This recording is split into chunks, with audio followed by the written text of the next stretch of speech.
Msanii wa muziki Alikiba kutoka Tanzania ameumizwa na kifo cha kiongozi wa upinzani Kenya, Raila Odinga, aliyekuwa amepoteza maisha nchini India akiwa anafanyiwa matibabu. Sasa Alikiba aliandika ujumbe huu hapa: nimesikitika sana kujua kuhusu kifo cha Mheshimiwa Raila Amolo Odinga, waziri mkuu wa zamani wa Kenya. Kwa niaba yangu na wote wanaokuheshimu sana, ninatoa rambirambi zangu za dhati na za moyoni kwako na familia yako katika kipindi hiki cha huzuni.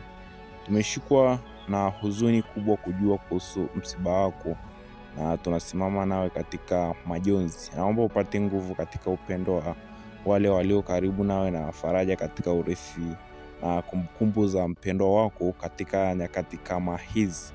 Maneno yanaweza kufanya kidogo kupunguza maumivu, lakini tafadhali fahamu kuwa uko katika mawazo na sala zetu. Ustahimilivu wako na roho yako isiyoyumba imekuwa ikiwahamasisha wengi kote nchini, na tunaamini kwamba nguvu hiyo itakuongoza kupitia kipindi kigumu. Amani iwe juu yako na familia yako.